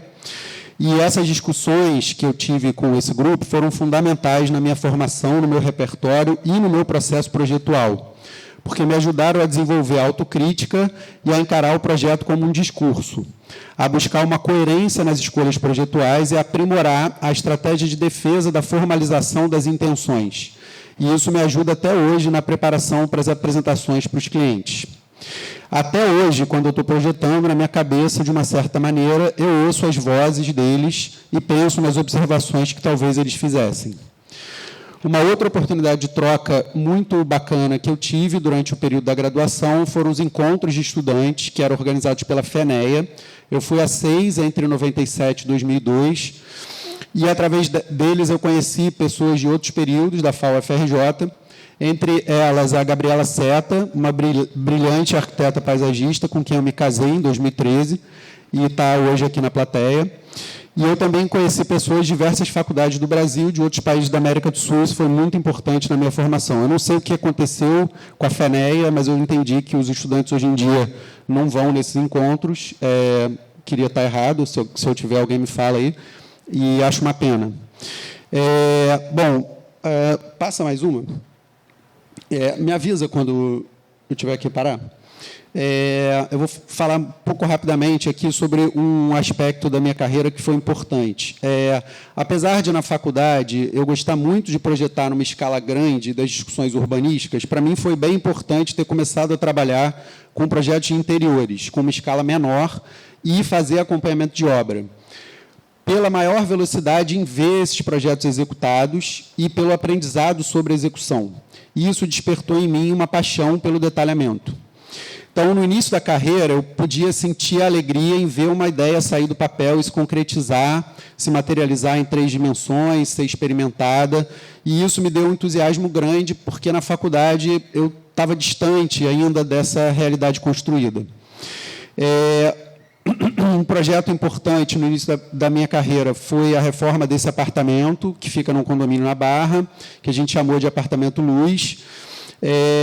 Ele foi exaustivamente detalhado ali. Eu me lembro que um colega de profissão, eu conversei com ele durante a obra e falei para ele, citei por algum motivo o grande número de pranchas do projeto, e ele fez piada sobre isso, considerava isso um exagero assim, descabido, mas o investimento de tempo e energia trouxe reconhecimento e visibilidade. Esse projeto ganhou um prêmio de abrangência nacional em 2012, o melhor da arquitetura, organizado pela revista Arquitetura e Construção, e foi publicado em diversas revistas aqui do Brasil e do exterior.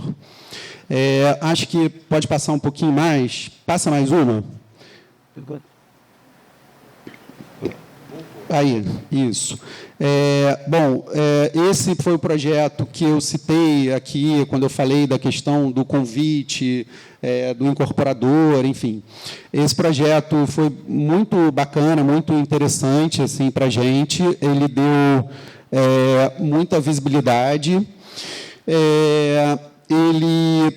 A gente ganhou uma menção honrosa na premiação anual do EAB, em 2011, com ele. É um edifício no Jardim Botânico, está escrito ali. Ele também foi eleito como preferido do público em uma das categorias desse prêmio, o melhor da arquitetura, e ele entrou em 2 publicações muito importantes para mim. A coletânea da revista Monolito, intitulada Prédios de Apartamentos, publicada em 2015, que apresentava projetos de todo o Brasil e buscava retratar o que eles identificaram como o movimento dos agentes imobiliários de contratar arquitetos de vanguarda para diferenciar os seus produtos, sendo que o edifício Alvaralto foi o único construído no Rio presente naquela edição.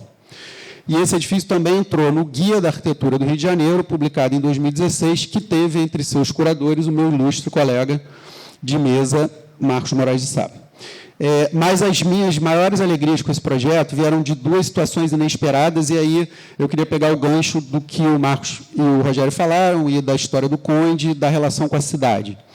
Quando eu estava fotografando a fachada do edifício, parou uma pessoa para perguntar para mim, para o fotógrafo, se a gente sabia quem tinha feito aquele projeto. E eu disse que eu era um dos autores. Essa pessoa me deu os parabéns, disse que morava na vizinhança e me agradeceu por ter ajudado a melhorar aquela rua. E, em 2019, quando eu fui convidado pelo ilustríssimo professor Eduardo Horta aqui para mostrar os nossos projetos e a metodologia de trabalho para os alunos dele, da graduação aqui na FAU, depois que eu falei sobre o edifício Alvaralto, um aluno pediu a palavra e disse: eu moro perto desse edifício e ele foi um dos motivos que me levaram a querer fazer arquitetura. Esse projeto abriu várias portas para a gente e fez a gente conseguir espaço com outras incorporadoras. Pode passar, por favor? A gente fez alguns projetos com a SIG Engenharia, então esse aí é na Lagoa, é o OCA, que a gente participou de várias partes do projeto, em diferentes versões. Esse projeto teve muitas versões, era um terreno muito valorizado. Pode passar adiante. Esse é um outro edifício que a gente fez também, a gente fez projeto de fachada com a SIG em Ipanema. Passa mais uma. E uma busca importante no trabalho sempre foi a ênfase no desenho em todas as escalas. E isso acabou me aproximando de uma outra paixão, que é o desenho de mobiliário. E, por conta dessa ênfase no desenho imobiliário, em 2015 eu fui convidado para dar aula no IED Rio, na disciplina de design de mobiliário, num curso que estava sendo formado. Foi a minha primeira experiência como professor, foi maravilhosa, foi desafiadora, mas foi maravilhosa. Eu adoro dar aula, hoje eu tenho certeza que é um dos meus maiores prazeres na vida.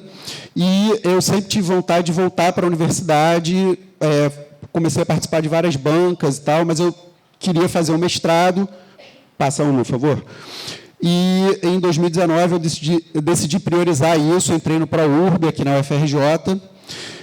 A experiência no mestrado foi excelente, transformadora. Eu tive a oportunidade de fazer um estágio docente, dando aula para os alunos de graduação da FAO, junto com o meu orientador aqui, Guilherme Lassança, um professor excelente e inspirador. E eu também pude participar como um dos autores contribuidores desse livro informal, Infraestrutura Urbana Revisitada, com um ensaio crítico oriundo da minha dissertação, e foi uma grande honra estar junto com esses pesquisadores e pesquisadoras do Grupo URCA e da FAO-FRJ, que eu admiro muito. Passa mais uma.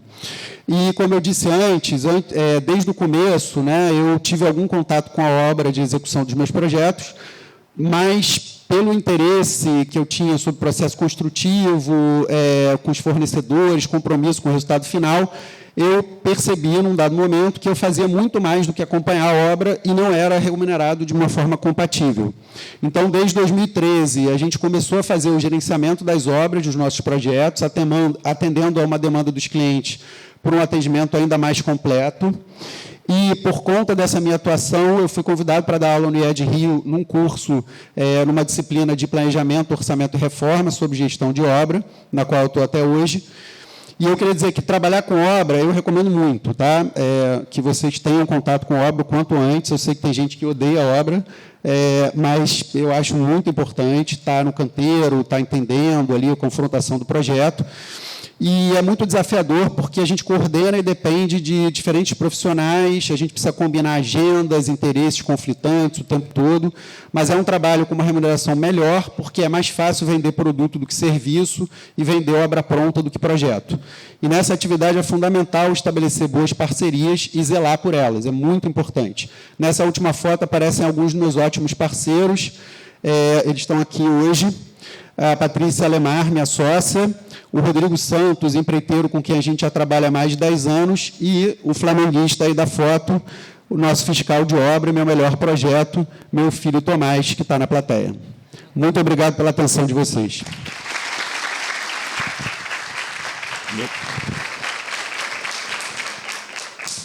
Bom, levanta a placa de 2, que vai ser bem rápida. Porque eu já estou 2 horas sem tomar Coca-Cola, não estou aguentando mais. E eu acho que, assim, quem vê, eu tenho bastante coisa, então, entrar no site da empresa e tal, eu trouxe, acho que, quatro exemplos aí do trabalho, pode passar.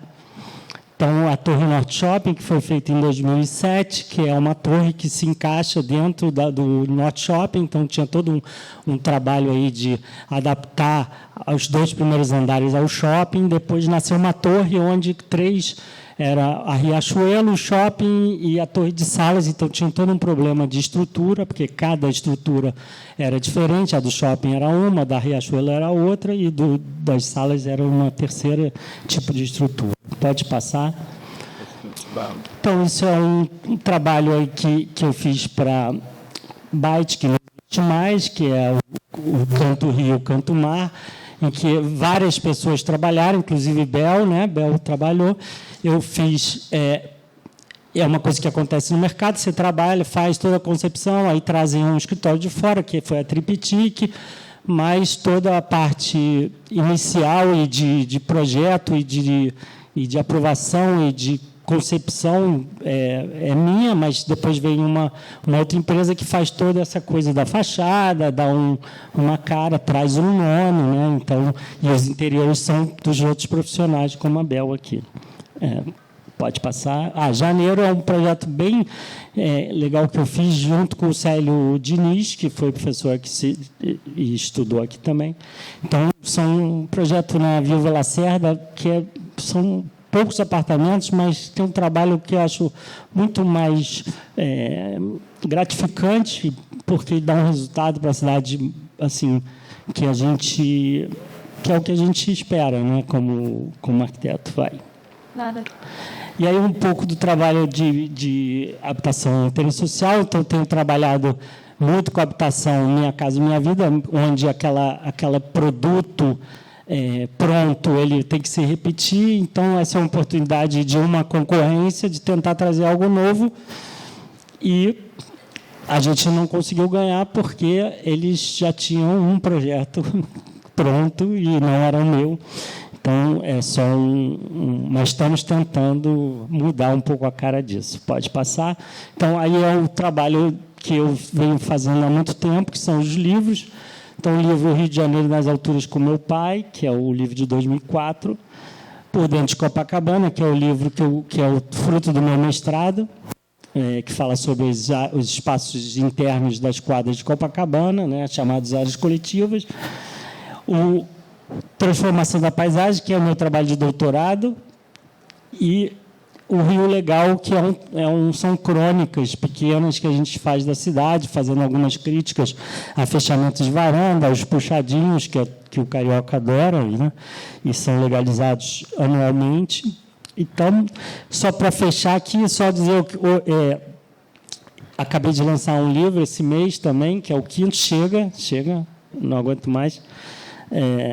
Hoje eu continuo como professor da Veiga, né, como professor da graduação, e do PGPP no mestrado, que nossa coordenadora está aqui, Margarete, com meu escritório de arquitetura, DC Arquitetura, consultor de planejamento urbano. Eu fui assessor na Câmara de Vereadores durante 2 anos e meio para o plano diretor, pesquisador do PROARC do Grupo CEL, e ainda me meti a fazer uma pós-doc na PUC, mas é isso, a gente tem que estar sempre cavando e fazendo coisas aí pela arquitetura, e é isso. Estou à disposição quando vocês precisarem. Eu estou sempre aqui, mas pode chamar de novo. Obrigado.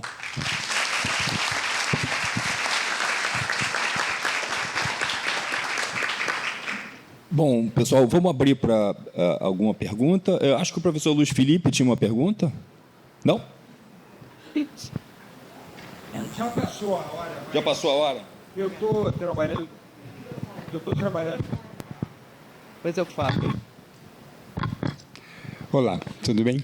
Eu estou trabalhando com um curso de graduação aqui da FAUPEA 3, vocês todos conhecem, com um terreno que fica entre a Travessa do Ouvidor e a Rua da Quitanda, e que é um estacionamento. E venho trabalhando com esse terreno sistematicamente há vários anos. E eu encontro todos os meus alunos com uma disposição de fazer ali um centro cultural, de fazer uma escola, de fazer qualquer coisa menos residência. Assim, terríveis discussões para que eles não façam, que eles não querem fazer residência.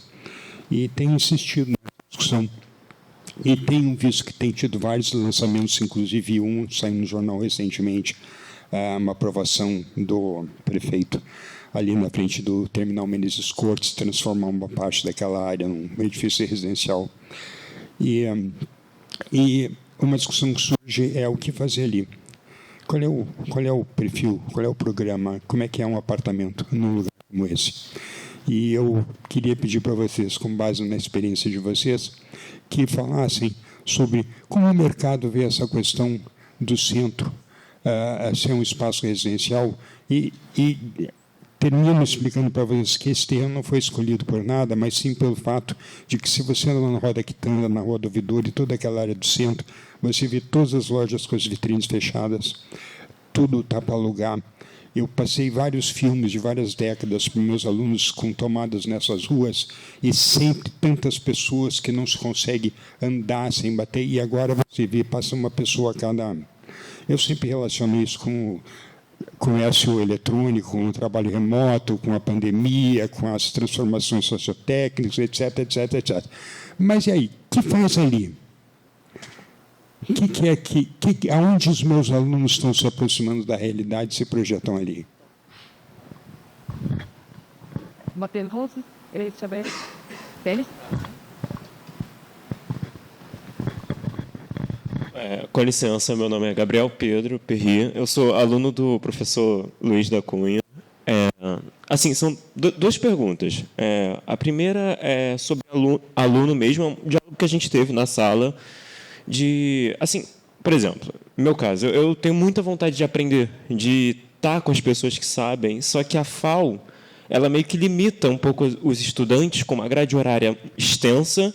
Infelizmente, às vezes, a gente fica num dilema entre se formar, entre aprender e, por exemplo, Oscar Niemeyer, e como vocês disseram, estágio é importante.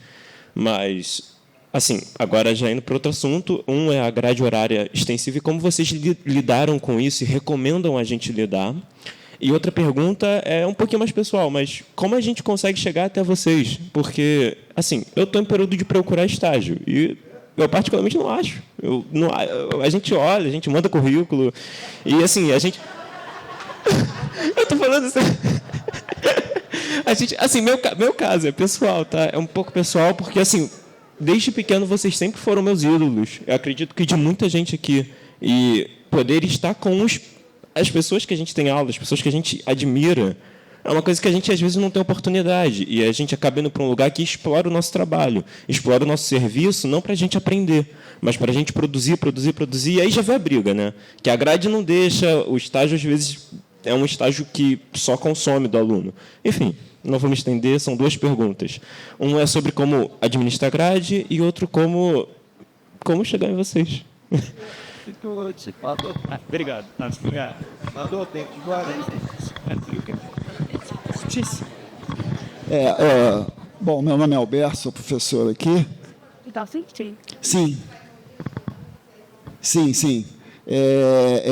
Eu queria, a respeito do mercado de trabalho, né, algo que o Rogério falou e que eu acho muito importante discorrer um pouco mais sobre isso, ou só refletir sobre isso, né, porque às vezes a gente pensa só na questão só não, né? A gente pensa na questão do projeto, mas o Rogério falou sobre a questão da pesquisa, do ensino da arquitetura. Então, e que em algum momento, aliás, o Borelli também falou ali que um dos maiores prazeres dele hoje em dia é dar aula, né? Então, a respeito desse mercado de trabalho, que é pesquisa, o ensino, pesquisa de novos materiais, o estudo da história, as coisas que estão acontecendo, como vai ser o futuro da arquitetura, e isso é arquitetura, né, ao meu ver. Só discorrer sobre isso. Obrigado. Não? Eu não podia... Vou aproveitar essa carona aqui final, porque eu queria fazer uma saudação ao pai do Rogério Cardama, ao Davi Cardama, que era um técnico da prefeitura, assim, né, que prestou consultoria para a gente, era uma pessoa boníssima, e eu acho que a FAU também, futuramente, aí pode fazer um reconhecimento, projetou o autódromo. Então, eu queria me alinhar aqui com você, entendeu, Rogério? Nessa situação.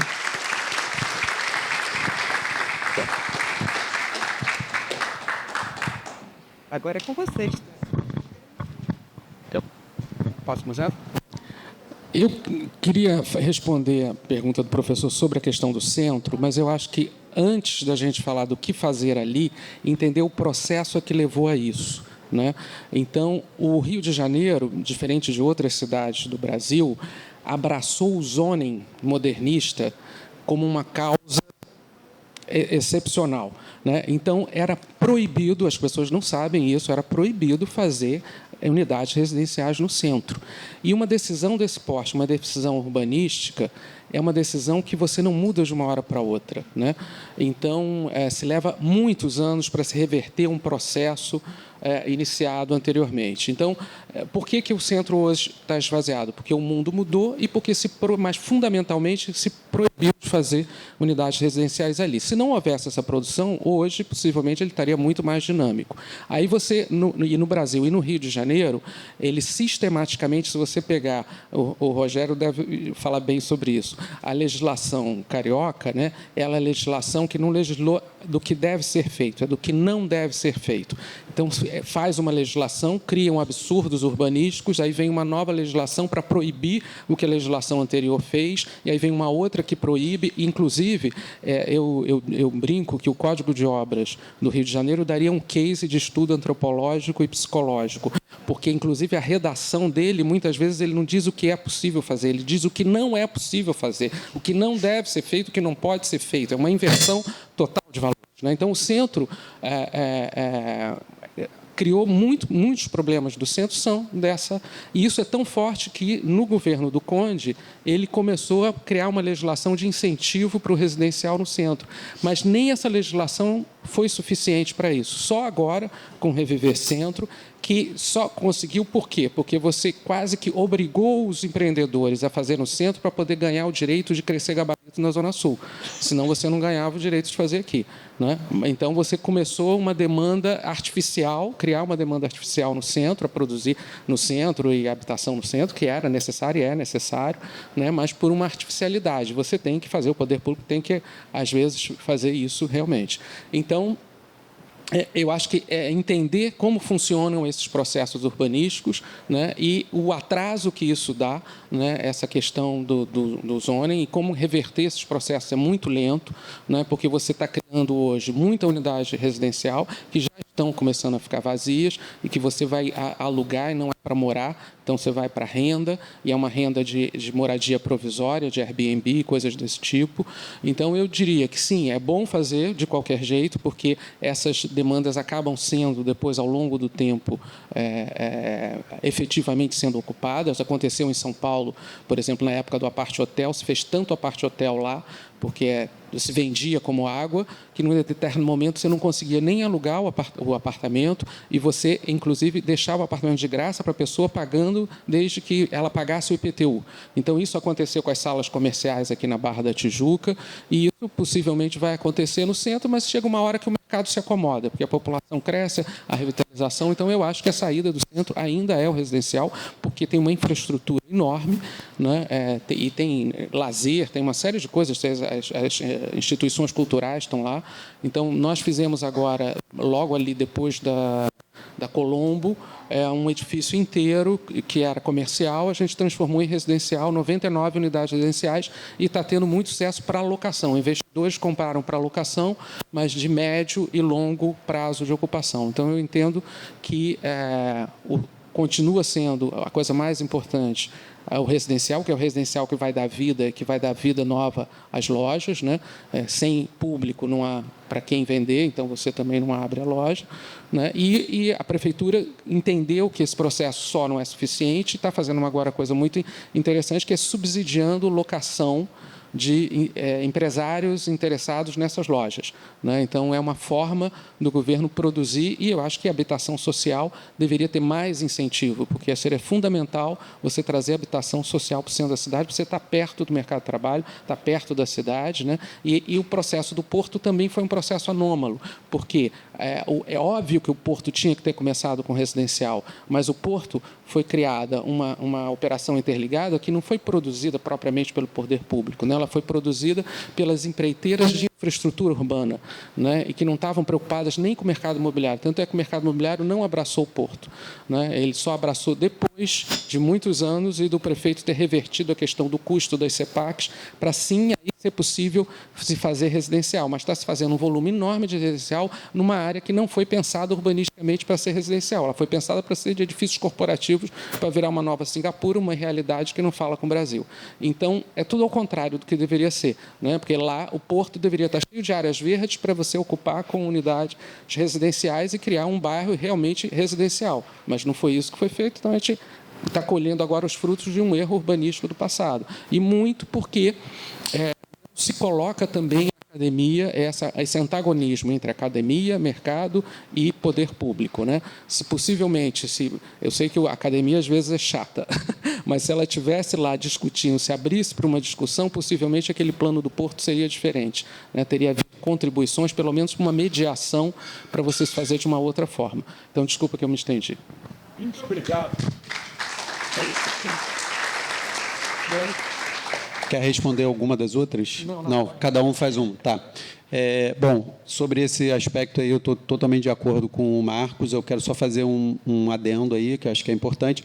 Acho que houve, sim, discussão na academia sobre o Porto, desde o primeiro seminário, até houve. Assim, eu, por exemplo, participei de um seminário público, eu estava revisitando isso outro dia, eu tenho o caderno que foi feito do primeiro projeto, que tinha que o Jaureg fez uma proposta, foram vários urbanistas que fizeram propostas de master plans, assim, e houve um seminário aberto e tal. Eu acho que realmente faltou também permeabilidade do poder público para ouvir. Assim, eu acho fundamentalmente isso. Assim, eu acho que muita gente gritou naquela época. Eu me lembro das pessoas falando, cadê os representantes do poder público colocando questões sobre a venda do potencial construtivo, né? Eu esqueci o nome da CEPAC. E aí as pessoas falavam, mas mostra aí a volumetria resultante disso. Cadê? Eu quero ver o 3D. E ninguém mostrava.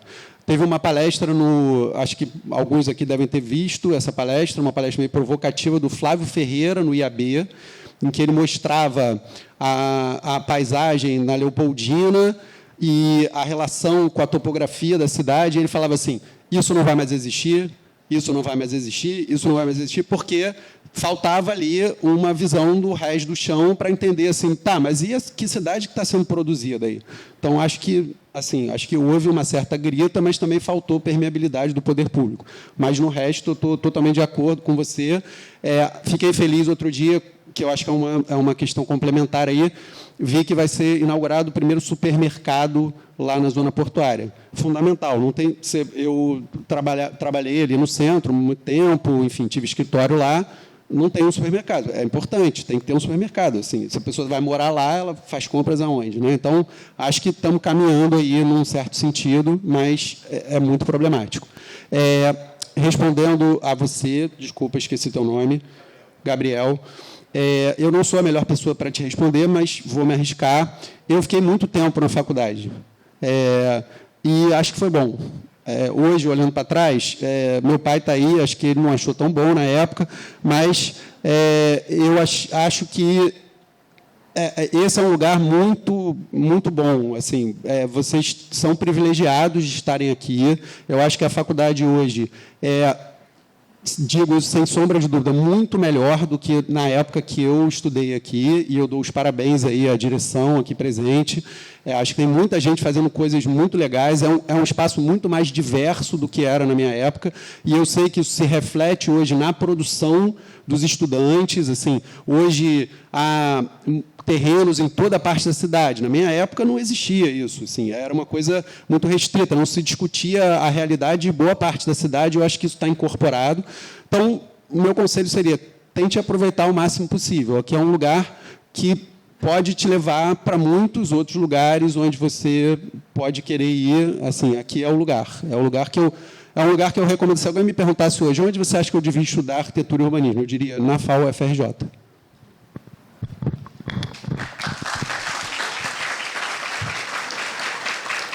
Então, eu vou tentar fechar aqui, abordando todos, até porque eu estou tomando água, que é uma coisa que eu não faço, então e é verdade isso. Luiz, primeiro, se você souber quem é o dono do terreno, me fala, porque eu tenho interesse nele. Isso é a primeira coisa. Não. Segundo, eu discuti muito sobre o Reversendo com o Washington na época que ele estava fazendo, a gente discutiu. Eu vejo assim uma coisa de jogar muito para o mercado e não fazer nada. Por quê? Você não pode fazer algo que era basicamente transferir potencial para a Zona Sul e achar que vai se dar. Hoje só se vende para grandes incorporadores que compram tudo para talvez fazer aluguel, que eu não sei que aluguel é esse. 400 unidades, lá no Buraco do Lume são 700 e poucas unidades. Então, a prefeitura tinha que ter também um plano, porque a gente, quando fala de planejamento urbano, existe o plano e a ação. Tem coisas que são ação de governo, o governo tem que fazer. Você não pode esperar que venha um mercado fazer lá o seu supermercado se não tem ninguém. Então, por que a prefeitura não tem um lugar onde ela faça um mercado popular? Ela traz os produtores e faz, porque ela vai ter que atender ali as pessoas.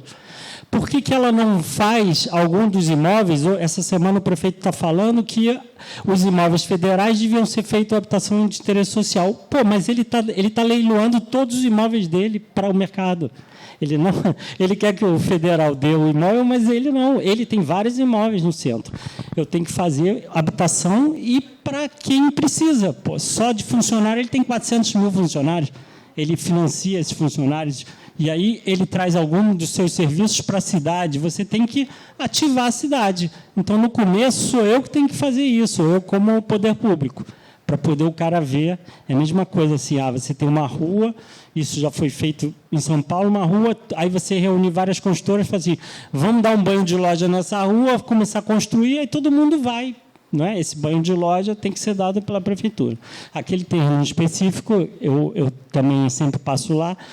Eu acho que ele deveria ter algum tipo de habitação, mas que o térreo fosse uma fruição de quadra, porque eu acho que tem uma coisa de você passar de um lado para o outro ali que é fundamental, então, e que ali tivesse algum tipo de serviço. Então, poderia ser até um uso público com habitação, entendeu? Um serviço público e tal. Você pula 3 cadeiras, fala com o diretor e resolve com ele. Outra coisa, é só botar nas redes sociais que vocês usam, vocês vão achar todos nós nas redes sociais, todos. Eu vejo eles na rede social também, então todos nós estamos na rede social. E a última, sobre a gente não tem só, a gente tem milhares de coisas para fazer na arquitetura. Eu falei sobre fazer orçamento, fazer... Chegou tarde, Luísa? Tá bom. Fazer orçamento, fazer autovistoria, porque a autovistoria é um negócio que faz rápido e o cara está dentro do mercado, né? Então, você tem várias coisas. Isso não quer dizer que você nunca mais vai fazer projeto, você vai fazendo vai atuando em vários pontos, né? Então, é isso. Acho que tem vários campos, inclusive, sempre falo, fora do Brasil, para quem quiser.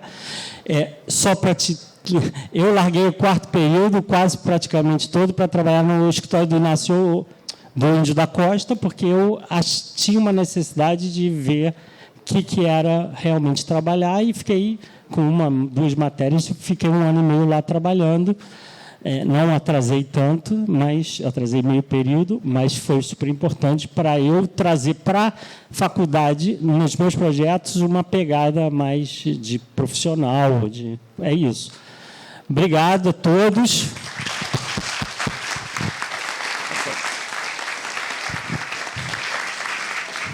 Só porque eu fui citado, né? Assim, não, eu acho que tem 2 coisas assim sobre a empregabilidade, né, dos estudantes em bons escritórios, né? Uma delas é uma coisa que a gente já conhece há muito tempo, eu, quando era estudante, já era assim, é o portfólio. E o portfólio, o que é o portfólio? É a produção acadêmica, né? Assim, é o que você está fazendo aqui. Muitos estudantes acham que aqui não tem muito valor, que o que tem valor é fora daqui. Mas é aqui que vocês se constroem e se mostram também para isso que está fora daqui. Então, o portfólio é fundamental, né? Então, tentar responder assim, como é que chega neles? Chega a partir daqui. Eu acho que a resposta foi dada aí no sentido de levem a sério o que vocês fazem aqui, não apenas como um lugar que vocês estão passando, né? Assim. E a outra coisa, eu acho que e o exemplo foi dado aqui também para vocês, existe mercado e mercado, né? Você falou de ídolos, né? Assim, mas é importante destacar na apresentação deles a relação, né?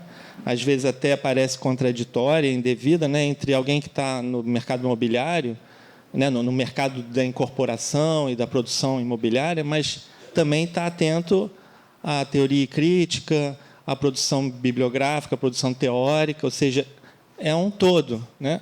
Não é um contra o outro. Tá? Então, só lembrar a importância da academia nessa história toda do mercado. Bem, desculpa aí os organizadores, mas como coordenador de estágio, eu me sinto citado. Prazer estar aqui com vocês. Dia 10, o senhor faltou, dia 10 de setembro, teve o seminário de estágio, vai ter outro dia, então vai no próximo, 30 de outubro, outro seminário de estágio, onde você vai descobrir exatamente o caminho, como chegar aos seus ídolos, tá? Ontem mesmo a gente fechou um estágio com o Miguel Pinto Guimarães, que vai estar aqui mais tarde, tá? Então você prepare seu portfólio, tá? E esteja lá dia 30 de outubro, tá bom?